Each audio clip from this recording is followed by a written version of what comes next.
I feel that there are a lot of what we are calling reunions, which have to take place. We need a reunion of beauty and morality. Art has gotten to the point where it thinks that its activities are immune from moral considerations, whereas in classical times, in Greece especially, part of the criteria for art was what was its inherent goodness, what purpose did it serve in the big picture of things, how did it serve the community, how did it embrace ideals and values in a way that was constructive and benevolent in its nature. And I think that reunion of beauty and morality has to take place.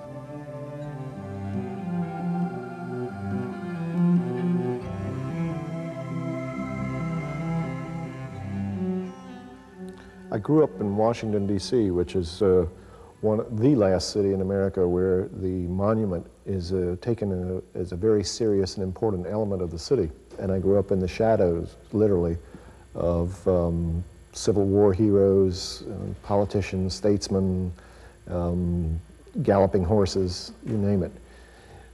I was a child that was obsessed with reading and drawing.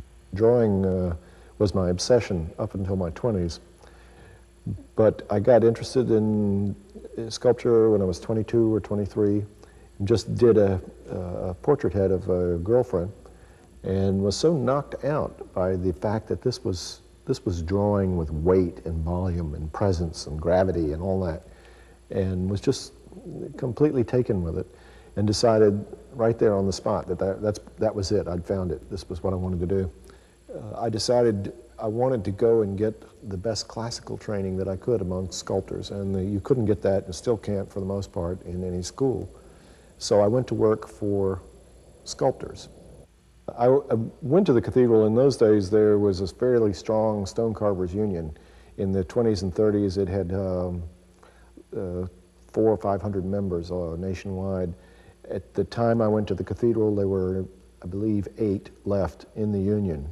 It was like touching hands with a generation that has now pretty much passed out of existence. So I went to the cathedral and took a job as a clerk so that I could ingratiate myself in whatever way it took to get into the union and learn to do stone carving.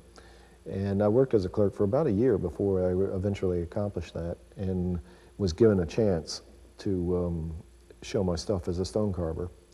And I went up and carved a gargoyle, made a model of a gargoyle, and Roger Morigi, who was my mentor, he was the master carver at the cathedral, just on his own one day said, after I'd made this little sketch for this gargoyle, said, all right, you go up and carve it.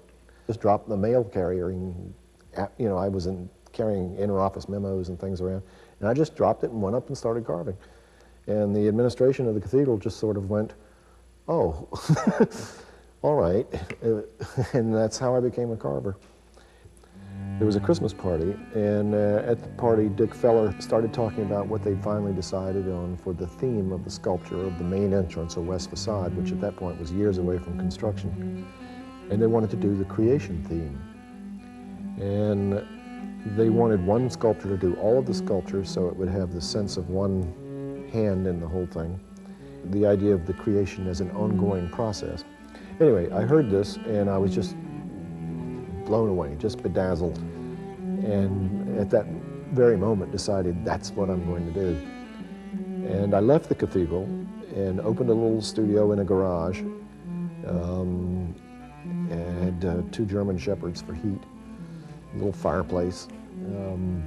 And I spent basically 3 years working on my concepts for the creation sculptures. Eventually, after a 3-year period, I won the competition, and at that time I was 31. The total time I spent on the project was 13 years.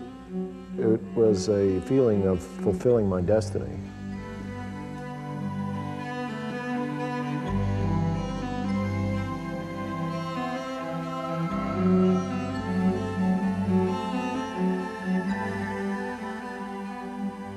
Teilhard de Chardin put it best when he said, mankind is the universe become conscious of itself. And I tried to do this in an allegorical fashion. I used the figures in a state of awakening, as part of a torrential sort of void, but a void that represents the God force itself, represents the natural forces of the universe. This torrent, this spiral, could be wind, could be sea, could be air, could be water, could be fire. It has all of that sense of natural energy. The tympanum represents this collective, almost like a dance, choreographed, a corps de ballet, a collective communal striving for awakening and for being. And I felt like there was something here that was of urgent, valuable truth.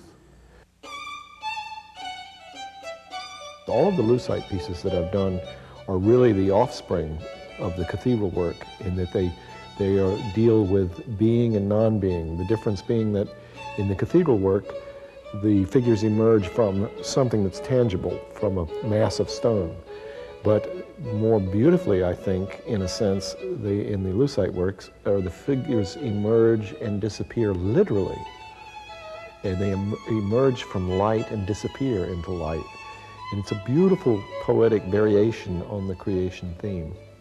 Just casting Lucite in some kind of a free form, which is what figurative art is, as opposed to a solid geometric, was an enormous hurdle to be overcome and took several years. And in fact, it took about 6 or 7 years before we were even able to reliably make a cast in the acrylic monomer. It took years more to develop the idea of the embedment technique.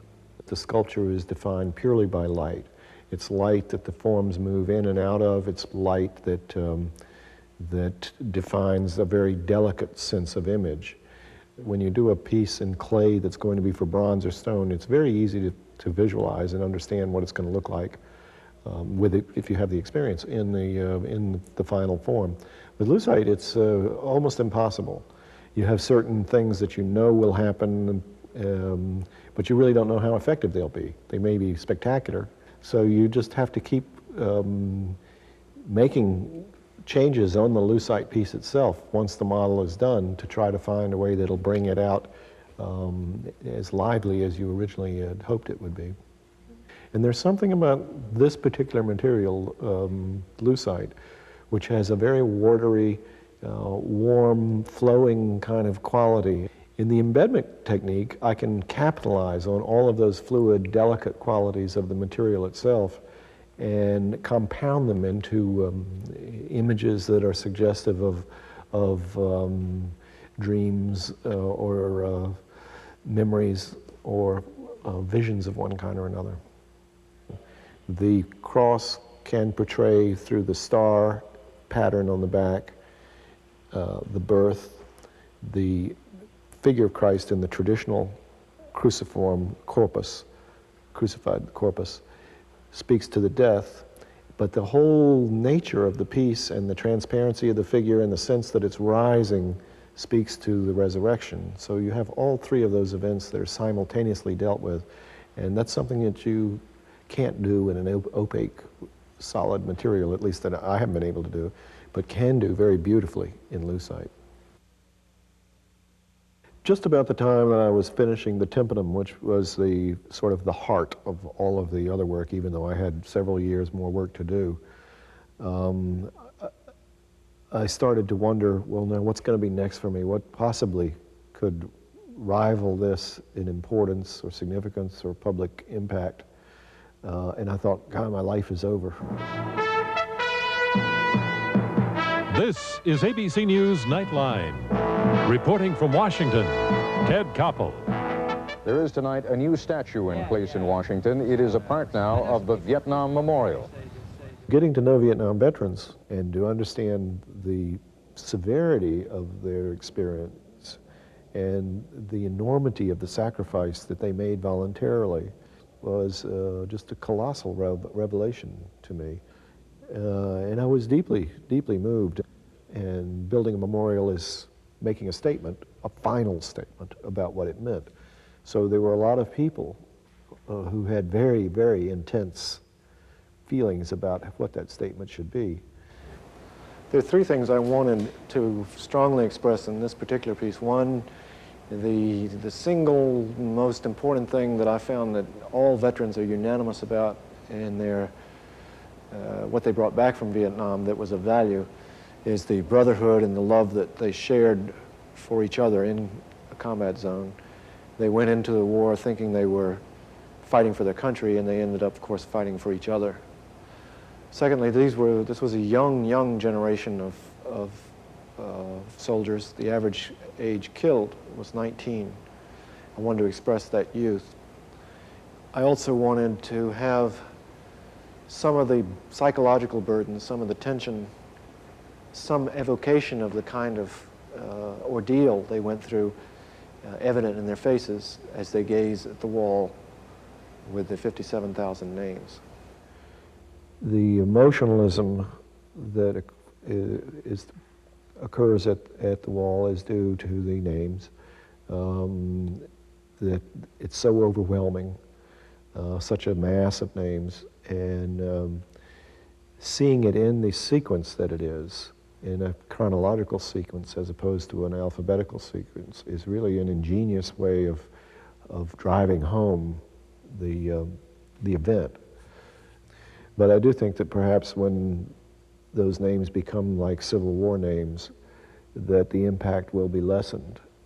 And I hope that the statuary will continue to carry the intensity of that experience in a way that people can understand, and will continue to give those names a life that they wouldn't have after all the people who knew them have gone.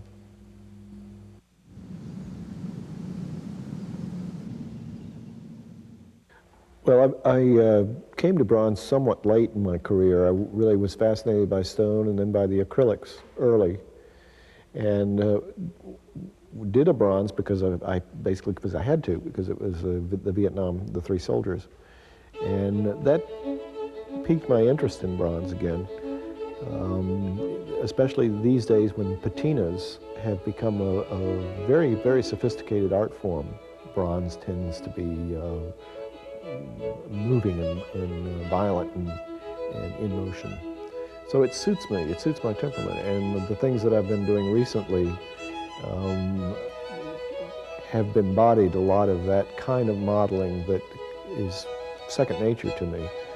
The torso was actually, it's an older piece. I did that, it was the first life-size figure that I ever did.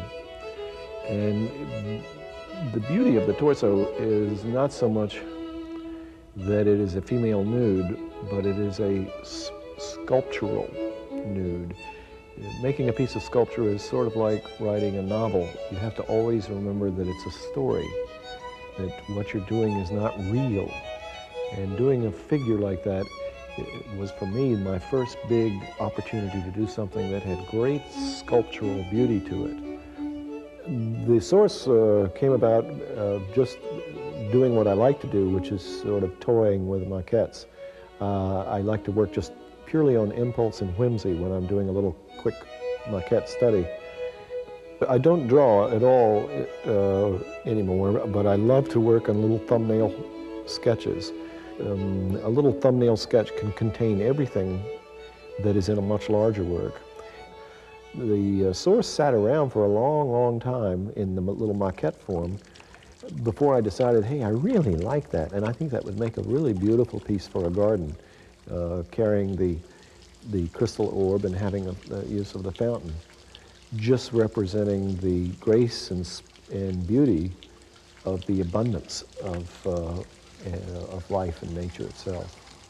The idea of the piece is that this figure is holding the very source of life itself, which of course is water. The celebration is a reflection of the exuberance, the sensual exuberance of the physicality of youth and the joy of being alive. I mean, we can all feel that at any age, but somehow the personification of that exuberance in the young, in the physically young, captures the exuberance of life itself that we all feel. The herald angel represents an experience I had when I was about 18 or 19 in what I would call a visitation experience where this being, if you will, that was both very loving and generous and charitable, but also very foreboding in this sense, came to me one day. And it had a profound effect on me. I never forgot it. And I somehow felt that that being was a guardian, kind of an angel in a sense for me, in that it gave me direction in my life. The series Dreams, Visions, and Visitations is about that same kind of experience. They are all part of the psyche in the same way that all the characters in a dream really represent your own inner self. I'm working on a slightly larger than life-size statue of Jimmy Carter, which will go in a garden, a rose garden, on the grounds of the Georgia State Capitol.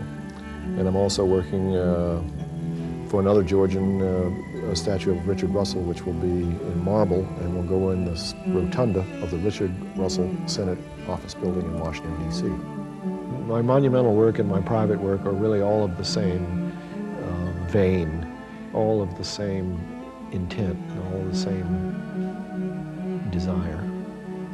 I really think that art should be directly involved with the things that are of vital human concerns, vital human interests, vitally important, but should do so in the way that art does best, by embracing it in a way that is moving and beautiful and can serve as an icon, as a symbol for coming generations.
Bye.